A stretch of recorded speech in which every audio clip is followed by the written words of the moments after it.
BJP 400 पार करती, लेकिन अब बीजेपी के लिए थोड़ा चैलेंज है। नहीं, मोदी का भी काम पसंद है, अच्छा काम किया उसने भी, मगर हमेशा थोड़ा ही ना रहेगा। चेंज होना चाहिए। एक चीज़ बोर होने लगती है, रोज़ रोज़ बोरियत हो जाती है। 10 साल हो गए, बहुत हो गया। आप देखोगे ना, पॉजिटिव रिस्पांस है, वर्ल्ड वाइड भी पॉजिटिव रिस्पांस है। तो मैं तो समझता हूँ बड़ी अच्छी सीटें आएंगी और भारत आगे और प्रगति करेगा। कहते हैं बीजेपी पार्टी मुझे वापस जेल भेजने की तैयारी कर रहे हैं, मेरे ऊपर आरोप प्रत्यारोप लगा रही है। स्वाति मालीवाल जो इतना टाइम से उनकी सांसद है अपनी राज्यसभा की, उनको कह देते हैं कि ये भी अब बीजेपी से मिली हुई हैं। कैसे देख रहे हैं? पॉलिटिक्स एक ऐसी चीज़ है जिसमें लंबा अनुभव चाहिए। जहाँ तक मैं समझता हूँ केजरीवाल जी को लंबा अनुभव नहीं है। वो अपनी समझ से सोच रहे हैं कि मैं साफ बोल दूंगा, ऐसे बोल दूंगा, ऐसे हो दूंगा, लेकिन यहाँ पर कोर्ट सिस्टम चलता है, राजनीतिक दल चलते हैं, एक दूसरे से ईर्ष्या चलती है। तो इन हालात में उनको ज़्यादा विजडम के साथ काम लेना चाहिए था। वो जल्दी में, सरसरी में, कुछ ही सालों में प्रधानमंत्री बनने के चक्कर में हैं। इस कारण वो ऐसी भूलें कर रहे हैं। और जहाँ तक सवाल है सरकारी एजेंसियों को दोष देना, ये गलत है, क्योंकि कोई ना कोई पॉलिटिकल पार्टी आती रहेगी और ये संस्थाएं इसका मतलब कभी कोई काम नहीं करेंगी। संस्थाएं काम करेंगी तो निश्चित रूप से जो भी अपोजिशन में होगा वो उसको ब्लेम करेगा। कल को बीजेपी की बजाय कांग्रेस की या आप सरकार की या किसी और पार्टी की सरकार होती है तो क्या ईडी और इन सबको ठंडे बस्ते में डाल देंगे? इसलिए इनको दोष देना तो उचित नहीं है। और जहाँ तक मैं समझता हूँ केजरीवाल जी बहुत जल्दी में हैं। उन्हें राजनीति को समझ के, पूरे देश के परिपेक्ष को समझ के जब कदम उठाने चाहिए, जल्दी में वो भूल कर जाते हैं। तो स्वाति मालीवाल जी एक इंटरव्यू में कहती हैं कि सारी चीज़ें कुर्सी को लेकर हुआ है, मुझसे मेरी कुर्सी की सत्ता मांगी गई थी और वो अभी शेख मनु सिंघवी जो उनके केजरीवाल जी के वकील हैं उनको देने की बात की गई थी। किस हद तक देख रहे हैं? ये तो स्पष्ट सा केस है, इसमें कोई दो राय नहीं है। उनके पास तो आप पार्टी, मैंने कहा ना, ज़्यादा हाथ पैर मारने में, इधर से उधर, उधर से उधर, इसको बना दें, उसको मिटा दें, इस तरह के भावना रखते हैं जो उनके अनएक्सपीरियंस्ड होने को शो करता है। क्या लगा सर, बाहर आके उन्होंने बोला कि 150 बीजेपी को सीमित भी कर देंगे इस बार? नहीं, इनसे बातों से देखो, देश की जनता अपने में समझदार है, वो बहकती नहीं है। किसको कितना देगी ये जनता बताएगी और वो 4 तारीख को पता लगेगा। उससे पहले किसी को भी ये कहने का हक नहीं है। इवन बीजेपी का भी ये कहना कि 400 पार, ये गलत है। जिसको जितनी देनी है देगा देश। हाँ, उन्होंने टारगेट रखा 400 का, वो सोचते हमने हार्ड वर्क किया है, हमें 400 मिली थी, वो तो ठीक है। बाकी ये कहना कि आएंगी, निश्चित रूप से कहना गलत है। किसी की कितनी सीट आएंगी ये जनता जानती है। तो मोदी जी 400 पार का दावा कर रहे हैं, क्या लग रहा है 400 पार कर लेंगे? उसका अपना मन है, उनका अपना वो है, उनका अपना मन है, कुछ भी दावा कर सके, हो सकता है, हो सकता है, मुमकिन है। मुमकिन है। काम में मोदी जी का राज हो सकता है। काम तो हो ही रहे, काम के रुक रहे, काम तो चलते ही रहेंगे चाहे कोई भी सरकार हो। कह रहे हैं कि मोदी जी ने काम नहीं किया, देश में बस बेरोजगारी और बढ़ा दी, युवाओं के पास रोजगार नहीं छोड़ा है। ऐसी ऐसी बातें लगा रहे हैं विपक्ष का आरोप है। विपक्ष को कैसे देख रहे हैं? चलिए, राहुल गांधी जी कैसे लग रहे हैं? क्या करना चाहिए राहुल गांधी जी? ठीक लग रहा हो राहुल भी, भाई बुढ़ा सा लग रहा है अब तो, वैसे दाढ़ी रख के। वो तो युवा नेता है अब युवा तो है, युवा को क्या है, युवा सदा युवा ही रहेगा कभी। क्या चाहेंगे राहुल गांधी जी को लेकर? किसको देख रहे हैं अगला प्रधानमंत्री? किसको देखना चाह रहे हैं देश में? अरे प्रधानमंत्री राहुल गांधी हो जाए तो अच्छा। राहुल गांधी जी हो जाए तो अच्छा है, यानी इंडियन लाइन्स को देखना चाह रहे हैं प्रधानमंत्री। मोदी जी काम उतने पसंद नहीं आए यानी? नहीं, मोदी का भी काम पसंद है, अच्छा काम किया उसने भी, मगर हमेशा थोड़ा ही ना रहेगा। यानी बदलाव चाहिए, बदलाव आना चाहिए ना। बदलाव आना चाहिए। हाँ भाई, ये थोड़ा ही ना कि बस एक ही है कि अब थोड़ा उसे भी चांस दो, राहुल गांधी जी, बस। और क्या है? ऐसा है, जो परफॉर्मेंस पिछले 10 साल में हुई है ना, उसके कारण मिनिमम जो पिछली बार था 303 का, उसमें कम से कम भी 10% होगा एडिशन। हाँ, वो कारण वही है कि जो 19 में एक हवा थी उससे ज़्यादा अच्छी होगी। राम लला का मंदिर बन गया, उसके अलावा बड़ा कुछ हो गया। तो मैं समझता हूँ, और जो इलेक्ट्रॉनिक मीडिया है, कि कम से कम जो मोदी का बीजेपी का जो अपना सीट्स है ना, कम से कम 10% बढ़ेगी। और साथ में पहले एनडीए 353 था, अब अप्रॉक्सीमेट 375 हो सकता है। अगर वेव अच्छा चला है, ये बात नहीं कि साउथ में भी कुछ अच्छी सीटें मिल सकती हैं, कुछ नॉर्थ में कम हो सकती हैं।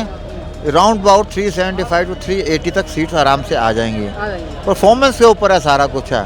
और जो भाषा शैली अपना राहुल गांधी जी, अखिलेश जी बोल रहे हैं ना, वो शोभनीय नहीं है। हमारे मोदी जी के लिए शोभनीय नहीं है। आज भी जो भी कुछ बोला उन्होंने, खटाखट, ये समझो कि वो क्या है कि अभी वो समझो 52 साल के युवा अपने आप को कहते हैं, लेकिन युवा तो नहीं है ना, मैच्योरिटी नहीं है। अभी क्या है, हमारे बीजेपी की 303 सीटें हैं और लास्ट टाइम 19 के अंदर अब क्या है कि अब मैक्सिमम किसकी 52 सीटें हैं, किसी की 10 सीटें, किसी की 15 सीटें हैं। ऑपोजिशन बिल्कुल स्ट्रांग नहीं है, तो इसलिए कोई भी आप देखोगे ना, पॉजिटिव रिस्पांस है, वर्ल्ड वाइड भी पॉजिटिव रिस्पांस है। तो मैं तो समझता हूँ बड़ी अच्छी सीटें आएंगी और भारत आगे और प्रगति करेगा। यानी मोदी के नेतृत्व में भारत और प्रगति करेगा। साथ में कुछ सीमा होती है ना। अभी कोई गाल नहीं, 50 साल उन्होंने राज किया है, अभी 40-50 साल बीजेपी राज करके देखे। अच्छा, तो मैं तो समझ कोई भी विकास, भारत के जो 22 स्टेट, सबका विकास होना चाहिए भाई। बिहार पिछड़ा नहीं होना चाहिए, हर क्षेत्र का विकास होना चाहिए। और भारत जो संस्कृति सनातन राष्ट्र है वैसा ही होना चाहिए, ना कि आने वाले 25-50 सालों में मुस्लिम राष्ट्र हो जाए। अच्छी बात नहीं है ना। अच्छा, मुस्लिम राष्ट्र हो सकता है ना, अगर यही उनकी अपोजिशन की यही पॉलिसी रही तो मुस्लिम राष्ट्र हो जाएगा। हम तो चाहते हैं अखंड भारत हो, ओकोपाई कश्मीर भी हमारे अंदर आए। हमारे लिए 20 करोड़ के यहाँ के मुसलमान और पाकिस्तान के 20 करोड़ मुसलमान अपने भाई हैं भाई साहब, अपने भाई हैं वो। हम तो चाहते हैं कि सब भारतीय बनकर रहें और देश प्रगति करे वर्ल्ड वाइड। कहता है कि सर मोदी जी का राजा तो हिंदू मुस्लिम देश में जो है बढ़ा दिया गया है मोदी जी के राज में। हिंदू मुस्लिम नहीं हुआ, हिंदू, मैं तो मुस्लिम कहता नहीं हूँ, वो मुस्लिंदू हैं। अच्छा, अब बात समझ रहे, जो हिंदू से कन्वर्ट हो गया वो मुस्लिंदू है। अब बात समझ है ना, हिंदू से मुस्लिंदू है, मुसलमान कोई नहीं है यहाँ पर। हिंदू मुस्लिंदू, अगर मुसलमान अगर केसरी रंग की 6 वाली टोपी डाल ले, हम समझ जाएंगे ये मुसलमान से मुस्लिंदू हो गया। अब आप समझ रहे हैं ना। सब भारतीय हैं यहाँ के लोग और अच्छे भारतीय काम करेंगे, देश मिलजुल के। मेरे 200 मुसलमान कारीगर हैं, मैं उनसे काम कराता हूँ, सारे बड़े प्रसन्न है। मैं हिंदू हूँ, तो मैं तो समझता हूँ कि आने वाले समय में इलेक्शन ख़त्म होने वाला है, आने वाले टाइम में 1 जून को मिलजुल कर देश को आगे बढ़ाएं। उस बढ़ने से क्या होगा, देश की प्रगति होगी, हर को रोज़गार मिले। रोज़गार की कमी है, मैं समझ रहा हूँ मोदी के टाइम में रोज़गार की कमी रही, लेकिन तो आगे बढ़ाना उसको अच्छा हो जाएगा। और मैं तो समझता हूँ आने वाले सब शुभकामनाएं हैं और आपके जो व्यूवर्स हैं उनको भी मेरी शुभकामनाएं हैं। आपको ज़्यादा से ज़्यादा भी रोज़गार मिले, और क्या हो सकता है। बीजेपी 400 पार करती, लेकिन अब बीजेपी के लिए थोड़ा चैलेंज है। चैलेंज लग रहा है जिस हिसाब से गठबंधन ने काम करा है, जो बीजेपी के जो छोटी छोटी पार्टियां मिल गई, हाँ, वो पार्टियों से जो है कुछ बीजेपी को नुकसान हो सकता है। अच्छा, उन पार्टियों से कुछ बीजेपी को नुकसान हो सकता है, हो सकता है लोगों की तरफ से। हाँ, किसे रहे हैं सर, फिर किसे देख रहे 2024 में अगला? सन 2024 के अंदर जो है टक्कर बहुत कड़ी है और कुछ नहीं पता, गठबंधन आ जाए, कुछ नहीं पता, मोदी जी आ जाए। अच्छा, कुछ नहीं पता, यानी कुछ कहा नहीं जा सकता। कुछ कहा नहीं जा सकता, क्योंकि जो समीकरण बीच में बने हैं, जो चीज़ें सामने निकल कर आई हैं, तो बीच के अंदर शुरू के अंदर तो लग रहा था कि मोदी 400 पार, शुरू में मोदी लग रहा था 400 पार होंगी, लेकिन उसके हिसाब से कुछ कांड जो हुए, जैसे कुछ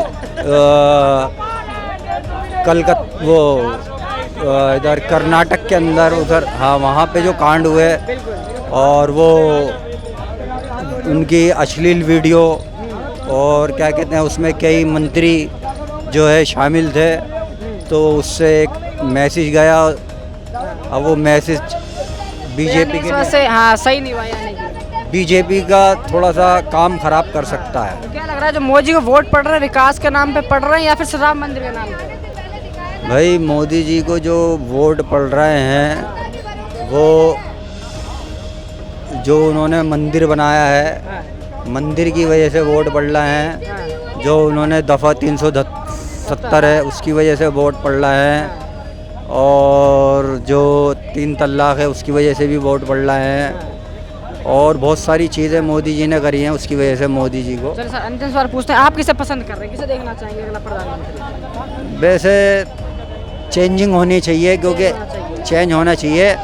एक चीज़ बोर होने लगती है, रोज़ रोज़ बोरियत हो जाती है। 10 साल हो गए, बहुत हो गया है। तो 10 साल हो गए, बहुत यानी बदलाव चाहिए। बदलाव चाहिए, होना चाहिए बदलाव।